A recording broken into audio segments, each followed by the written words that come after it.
If you're preparing for the SAP CRISM certification, stop memorizing right now, because in 2026, SAP completely changed the game.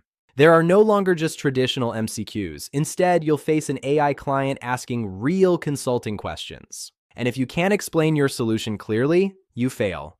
In this video, I'll show you exactly how this new AI roleplay exam works, and more importantly, how to think like an SAP consultant under pressure. Let's move from theory to reality, because in the real SAP exam, you won't select answers. You'll defend your solution in front of an AI stakeholder. Scenario 1, clean core decision. Your client says, "We have heavily customized SAP systems. Why should we move to RISE with SAP and adopt clean core?" Pause here. This is where most candidates fail. They give definition-based answers. But SAP is testing your consulting thinking. A strong answer would be, clean core ensures your SAP S/4HANA system stays close to standard, which simplifies upgrades, reduces technical debt, and enables faster innovation. Instead of heavy customization, we use SAP BTP for extensions, keeping the core stable. Now, if the AI asks, "What about our existing custom processes?" you respond, "We evaluate them using fit-to-standard workshops and only retain what delivers real business value." This is exactly how SAP tests you. Not, "What is clean core?" but, "Can you justify it to a client under pressure?" Scenario 2, RISE with SAP strategy. Now the AI gives you a new challenge. "We want to move to S/4HANA Cloud. Where do we start?" A weak answer, "Start with system conversion." A consultant-level answer, "We begin with the discover phase, identifying business goals and transformation value. Then move to prepare, where we define system landscape and readiness.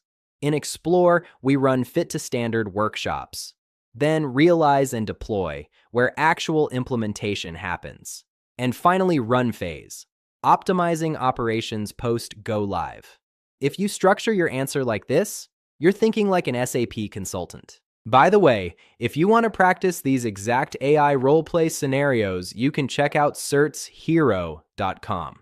They simulate the real SAP exam environment with interactive scenarios, flashcards, and full mock tests. So you're not just studying, you're actually practicing. Scenario 3, handling stakeholder objection. Now things get harder. The AI stakeholder says, "RISE with SAP sounds expensive. Why should we invest?" This is not a technical question. This is business justification. Strong answer, RISE with SAP reduces total cost of ownership by shifting from CapEx to OpEx. It includes infrastructure, platform, and services in one bundle. Plus, faster innovation and reduced maintenance lead to long-term cost efficiency. If you only talk technical here, you fail. This is what makes the new SAP exam difficult. You need technical plus business plus communication skills at the same time. Scenario 4, architecture decision. How would you design a scalable architecture using RISE with SAP? Your answer should include S/4HANA Cloud as the digital core, SAP BTP for extensions and innovation integration using APIs and services. Clean core principle maintained. You're not just answering, you're architecting a solution live. Let's recap what you learned. You didn't just study SAP concepts. You practiced clean core decision-making, RISE with SAP strategy, stakeholder handling, solution architecture. And that's exactly what SAP expects in this new exam format.